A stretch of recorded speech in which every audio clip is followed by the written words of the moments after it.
षठतिला एकादशी की व्रत कथा। जय श्री कृष्ण। माघ महीने के कृष्ण पक्ष की एकादशी को षठतिला एकादशी कहा जाता है। कई स्थानों पर इसे ग्यारस भी कहा जाता है। षठतिला एकादशी का दिन हिंदू कैलेंडर के अनुसार बेहद शुभ माना जाता है और इस दिन दुनिया भर के भक्त षठतिला एकादशी व्रत रखते हैं। इस व्रत का सभी एकादशियों के व्रत में महत्वपूर्ण माना जाता है और इस दिन भगवान श्री हरि विष्णु को प्रभावित करने और उनका आशीर्वाद पाने के लिए उनकी पूजा करते हैं। इस व्रत को पाप हरनी के नाम से भी जाना जाता है, जिसका मोटे तौर पर मतलब होता है ऐसा कुछ जो सभी पापों को नष्ट कर दे। ऐसा माना जाता है कि इस व्रत को रखने से व्यक्ति अपने सभी पापों से मुक्त हो जाता है और मोक्ष की प्राप्ति करता है। इस दिन पूजन में तिल के 6 उपाय किए जाते हैं। षठतिला एकादशी के दिन भक्त 6 तरीकों से तिल का उपयोग करके भगवान विष्णु की पूजा करते हैं। षठतिला का अर्थ ही 6 तिल है, इसलिए इस एकादशी का नाम षठतिला एकादशी पड़ा। इस व्रत को करने से व्यक्ति को धन धान्य की कोई कमी नहीं रहती है। षठतिला एकादशी व्रत का महत्व। हिंदू कैलेंडर में माघ महीने का महीना भगवान श्री हरि विष्णु को प्रिय है, इसलिए हिंदू धर्म में इस दिन का बहुत महत्व है, क्योंकि ऐसा माना जाता है कि इस दिन भगवान विष्णु की पूजा करने से भगवान श्री हरि विष्णु उनकी सभी मनोकामनाएं पूरी करते हैं। ऐसा माना जाता है कि इस व्रत को करने से कन्यादान यानी सोने का दान करने और 1000 साल की तपस्या के बराबर पुण्य मिलता है। अब आइए सुनते हैं षठतिला एकादशी की व्रत कथा और जानते हैं व्रत की पूजा विधि के बारे में और षठतिला एकादशी में तिल की भूमिका के बारे में। षठतिला एकादशी का त्योहार तिल से जुड़ा हुआ है। तिल के बीज को बहुत पवित्र माना जाता है और हिंदू धर्म में हवन और पूजा के लिए अक्सर इसका इस्तेमाल किया जाता है। सफल अनुष्ठान सुनिश्चित करने के लिए षठतिला एकादशी पर तिल का उपयोग 6 तरीकों से किया जाता है। षठ का अर्थ है 6 और तिला का अर्थ है तिल। इस एकादशी में तिल का 6 प्रकार से उपयोग किया जाता है। नंबर 1 तिल का स्नान, नंबर 2 तिल का उपटन, नंबर 3 तिल का हवन, नंबर 4 तिल का तर्पण, नंबर 5 तिल का भोजन और नंबर 6 तिल का दान। मान्यता है कि ऐसा करने से मनुष्य के सभी पाप नष्ट हो जाते हैं और उसे मोक्ष की प्राप्ति होती है। इस व्रत का पालन करने से व्यक्ति के जीवन में आर्थिक स्थिरता आती है और दरिद्रता दूर होती है। उसकी सभी मनोकामनाओं की पूर्ति होती है तथा घर में सुख समृद्धि और खुशहाली आती है। तो आज हम सुनेंगे षठतिला एकादशी की बड़ी ही दुर्लभ कथा। इन कथाओं को सुनने से मनुष्यों के सभी पाप और संकट मिट जाते हैं तथा समस्त मनोकामनाओं की पूर्ति होती है। आइए भगवान श्री लक्ष्मी नारायण जी के चरणों का ध्यान करते हुए इस कथा को सुनते हैं। एक बार धर्मराज युधिष्ठिर ने कहा कि हे केशव, आपके मुख से एकादशी की कथाएं सुनकर मुझे असीम आनंद की प्राप्ति हुई है। इसलिए हे मधुसूदन, कृपा कर आप अब अन्य एकादशियों का महात्म्य सुनाने की भी कृपा करें। तब भगवान श्री कृष्ण मुस्कुराते हुए धर्मराज से कहते हैं कि हे धर्मराज, अब मैं माघ मास के कृष्ण पक्ष की षठतिला एकादशी व्रत की कथा सुनाता हूँ। इसे तुम ध्यान पूर्वक श्रवण करो। एक समय की बात है, एक बार दालभ्य ऋषि ने पुलस्त्य ऋषि से पूछा कि हे महाराज, पृथ्वी लोक में मनुष्य ब्रह्म हत्या आदि महान पाप करते हैं। पराये धन की चोरी तथा दूसरे की उन्नति देखकर ईर्ष्या करते हैं। साथ ही अनेक प्रकार के व्यसनों में फंसे रहते हैं।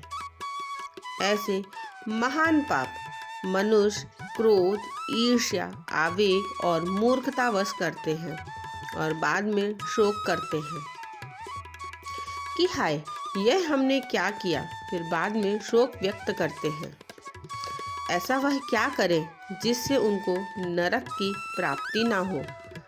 कलयुग में ऐसे मनुष्यों को बचाने के लिए क्या उपाय करना चाहिए जिससे उनको नरक प्राप्त ना हो और उनके सारे पाप धुल जाएं। ऐसा कौन सा दान पुण्य है जिसके प्रभाव से नरक की यातना से बचा जा सके। हे मुनिवर, कृपा कर सभी प्रश्नों का उत्तर आप कृपा करके बताएं।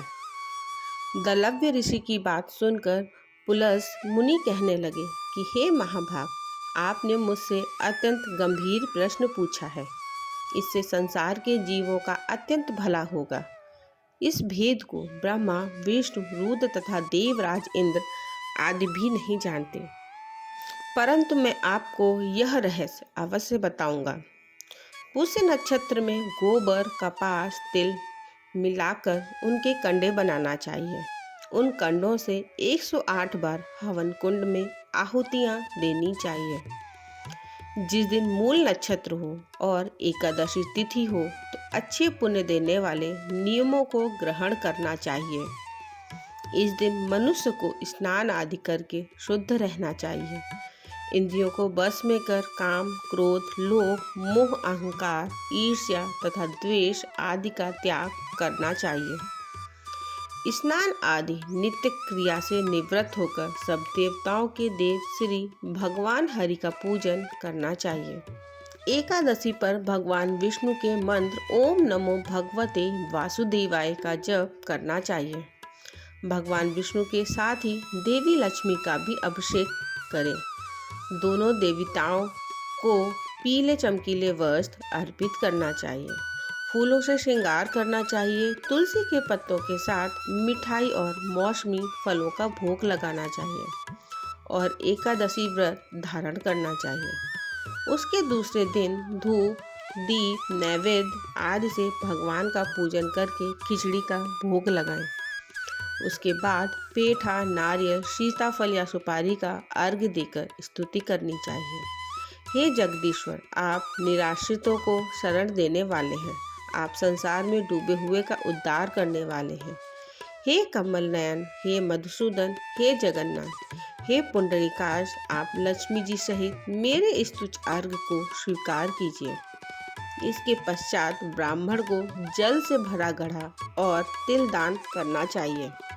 यदि संभव हो तो ब्राह्मण को गाय और तिल दान देना चाहिए।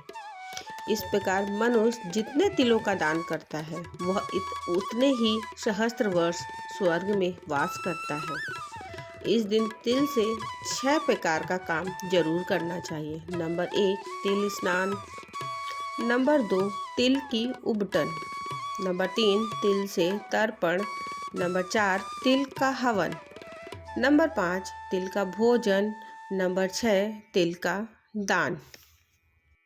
पानी में तिल मिलाकर स्नान करना चाहिए। तिल का उपटन लगाना चाहिए। हवन में तिल का इस्तेमाल करना चाहिए। तिल द्वारा तर्पण करना चाहिए। तिल को अपने भोजन में शामिल करना चाहिए और अपनी क्षमता के अनुसार किसी ज़रूरतमंद को तिल का दान भी करना चाहिए। इस प्रकार 6 रूपों में तिलों का प्रयोग षटतिला कहलाती है। इससे अनेक प्रकार के पाप नष्ट हो जाते हैं। हे भगवान, आप दीनों को शरण देने वाले हैं। इस संसार सागर में फंसे हुओं का उद्धार करने वाले हैं। हे पुंडरीकाक्ष, हे विश्व भावन, हे शुभ ब्राह्मण, हे पूर्वज, हे जगतपते, आप लक्ष्मी जी सहित इस तुच्छ अर्घ्य को ग्रहण करें। इस दिन तिल का विशेष महत्व है और इसे 6 अलग अलग तरीकों से इस्तेमाल किया जाता है। ऐसा माना जाता है कि ऐसा करने से पापों का नाश होता है और स्वर्ग की प्राप्ति होती है। इस दिन स्नान दान का भी विशेष महत्व है। इस बार यह व्रत शनि के प्रभाव को कम करने और कुंडली के दोषों को दूर करने में भी सहायक माना जाता है। षठतिला एकादशी 3 तरह के पाप से मुक्ति दिलाता है। धार्मिक मान्यता है कि अगर आप एकादशी व्रत नहीं कर सकते तो सिर्फ कथा सुनने से भी वाजपेयी यज्ञ के बराबर पुण्य मिलता है। यह व्रत वाचिक, मानसिक और शारीरिक तीनों तरह के पापों से मुक्ति दिलाता है। इस व्रत का फल कन्यादान, हजारों सालों की तपस्या और यज्ञों के बराबर माना गया है। पुलस ऋषि ने कहा, अब मैं एकादशी की कथा सुनाता हूँ। एक समय की बात है, प्राचीन काल में मृत्युलोक में एक ब्राह्मणी रहती थी। वह सदैव व्रत किया करती थी। उसके व्रतों के प्रभाव के कारण उसके सभी पाप नष्ट हो गए थे। एक समय वह 1 मास तक व्रत करती रही। इससे उसका शरीर बहुत कमजोर हो गया। यद्यपि वह अत्यंत बुद्धिमान थी, फिर भी उसने कभी देवताओं या ब्राह्मणों को कभी अन्न या धन का दान नहीं किया था। मैंने चिंतन किया कि इस ब्राह्मणी ने उपवास आदि से अपना शरीर तो पवित्र कर लिया है तथा इसको वैकुंठ लोक भी प्राप्त हो जाएगा, किंतु इसने कभी अन्न दान नहीं किया है। अन्न के बिना जीव की तृप्ति होना कठिन है। ऐसा चिंतन कर मैं मृत्युलोक में गया और उस ब्राह्मणी से अन्न की भिक्षा मांगी। इस पर उस ब्राह्मणी ने कहा, हे योगी राज, आप यहाँ किस लिए पधारे हैं? मैंने कहा, मुझे भिक्षा चाहिए। इस पर उसने मुझे एक मिट्टी का पिंड दे दिया। मैं उस पिंड को लेकर स्वर्ग लौट आया। कुछ समय व्यतीत होने पर वह ब्राह्मणी शरीर त्याग कर स्वर्ग आई। मिट्टी के पिंड के प्रभाव से उसे उस जगह एक आम वृक्ष सहित घर मिला, किंतु उसने उस घर को अन्य वस्तुओं से खाली पाया। वह घबराई हुई मेरे पास आई और बोली, हे प्रभु, मैंने अनेक व्रत आदि से आपका पूजन किया है, किंतु फिर भी मेरा घर वस्तुओं से रिक्त है। इसका क्या कारण है? मैंने कहा, तुम अपने घर जाओ और जब देव स्त्रियां तुम्हें देखने आए तब तुम उनसे षठतिला एकादशी व्रत का महात्म्य और उसका विधान पूछना। जब तक वह ना बताएं तब तक द्वार नहीं खोलना। प्रभु के ऐसे वचन सुनकर वह अपने घर गई और जब देव स्त्रियां आईं और द्वार खोलने के लिए कहने लगीं तब उस ब्राह्मणी ने कहा, यदि आप मुझे देखने आई हैं तो पहले मुझे षठतिला एकादशी का महात्म्य बताएं। तब उनमें से एक देव स्त्री ने कहा, यदि तुम्हारी यही इच्छा है तो ध्यानपूर्वक श्रवण करो। मैं तुमसे एकादशी व्रत और उसका महात्म्य विधान सहित कहती हूँ। जब उस देव स्त्री ने षठतिला एकादशी का महात्म्य सुना दिया तब उस ब्राह्मणी ने द्वार खोल दिया। देव स्त्रियों को ब्राह्मणी को सब स्त्रियों से अलग पाया। उस ब्राह्मणी ने भी देव स्त्रियों के कहे अनुसार षठतिला एकादशी का उपवास किया और उसके प्रभाव से उसका घर धन धान से भर गया। अतः हे पार्थ, मनुष्यों को अज्ञानता को त्याग कर षठतिला एकादशी का उपवास करना चाहिए। इस एकादशी व्रत के करने से जन्म जान की निरोगता प्राप्त होती है। इस उपवास से मनुष्य के सभी पाप नष्ट हो जाते हैं। इस कथा का सार है, इस उपवास को करने से जहाँ हमें शारीरिक पवित्रता और निरोगता प्राप्त होती है, वहीं अन्न, तिल आदि दान करने से धन धान्य में बढ़ोतरी होती है। इससे यह भी सिद्ध होता है कि मनुष्य जो और जैसा दान करता है, शरीर त्यागने के बाद उसे फल भी वैसा ही प्राप्त होता है। अतः धार्मिक कृत्यों के साथ साथ हमें दान आदि अवश्य करना चाहिए। शास्त्रों में वर्णित है कि बिना दान किए कोई भी धार्मिक कार्य संपन्न नहीं होता है। एकादशी के दिन इन बातों का रखें ध्यान। एकादशी के दिन चावल खाना वर्जित होता है, तो इस दिन चावल से बनी चीज़ों का भी सेवन ना करें। एकादशी के दिन भगवान विष्णु के साथ माता लक्ष्मी की भी पूजा करें। एकादशी के दिन तुलसी को स्पर्श ना करें और ना ही जल अर्पित करें। एकादशी के दिन वाद विवाद ना करें और ना ही किसी के लिए मन में बुरे ख्याल लेकर आएं। एकादशी के दिन तामसिक चीज़ों से दूर रहें। दोस्तों, आपको यह जानकारी कैसी लगी? यह जानकारी जन रुचि को ध्यान में रखते हुए इंटरनेट से जुटाई गई है। अगर यह वीडियो अच्छा लगा हो तो वीडियो को लाइक करें और ऐसी ही और जानकारी के लिए चैनल को सब्सक्राइब करें। धन्यवाद।